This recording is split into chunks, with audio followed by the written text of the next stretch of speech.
किसी को ये पता ही नहीं काम करने से आदमी बड़ा होता है, छोटा नहीं होता। और हर वक्त ये बताया जा रहा है कि तुम्हारे ऊपर इतना काम लाद दिया गया है, तुम तो बेकार व्यक्ति हो। तो आप मुझे ये मत बताओ कि हम ध्यान से सुनते हैं। अगर आप ध्यान से सुनोगे तो आपके शरीर में, आपके व्यक्तित्व में, आपके जहन में, सब में परिवर्तन आ जाएगा।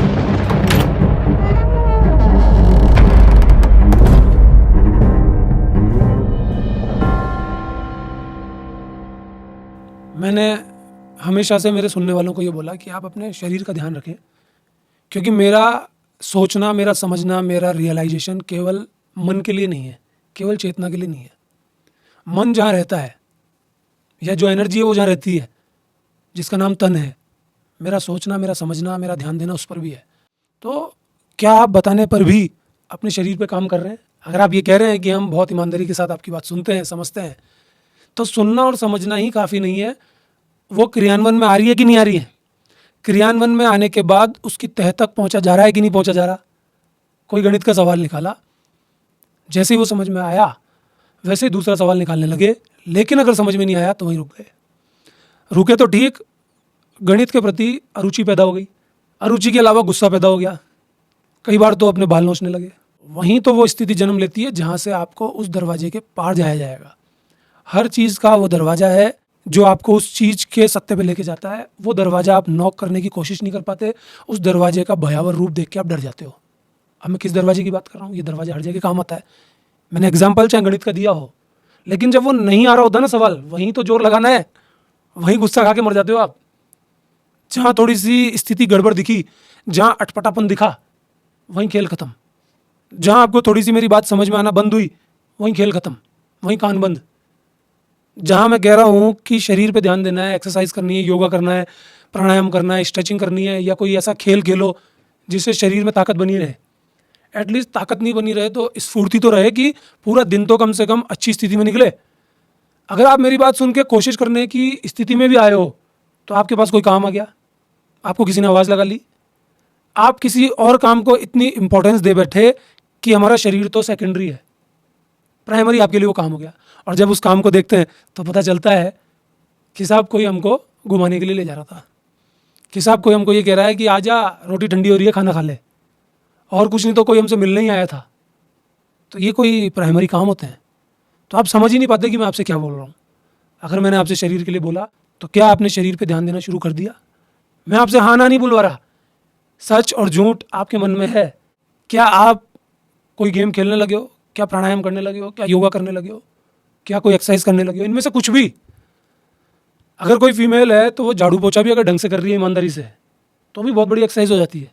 लेकिन उसमें भी 10 बार ये सोच रहे हैं कि मैं ही क्यों करूं और दूसरा क्यों नहीं कर रहा, मेरे ऊपर इतना सारा बोझ क्यों। किसी को ये पता ही नहीं काम करने से आदमी बड़ा होता है, छोटा नहीं होता। और हर वक्त ये बताया जा रहा है कि तुम्हारे ऊपर इतना काम लाद दिया गया है, तुम तो बेकार व्यक्ति हो। कंपनी में भी अगर किसी व्यक्ति के ऊपर ज़्यादा काम लाद दिया तो मैं नुकसान में हो गया भैया, लोग भी उसको बता रहे हैं तू नुकसान में हो गया भैया। कोई नौकरी भी चढ़ा है तो उसका दोस्त इस बात से उसको चिढ़ा रहा है कि देख तेरे को तो इतना काम करना पड़ रहा है। ऐसे व्यक्ति को तो प्रफुल्लित हो जाना चाहिए जिसको काम ज़्यादा मिलता है। अगर उसको काम नहीं मिल रहा तो उसको फिर कोई काम खोजना पड़ता है। किसी के पास इतना काम है कि उनका टाइम जो है ना वो कम पड़ रहा है, और किसी का टाइम ही नहीं कट रहा। कोई पड़ा पड़ा निकाल रहा है टाइम। छोटे छोटे बच्चे बिस्तर पे पड़ जाते हैं, खाना खाते हैं, फिर सो जाते हैं, फिर थोड़ी रीलें देख लेते हैं, मम्मी बोर हो गया, पापा बोर हो गई।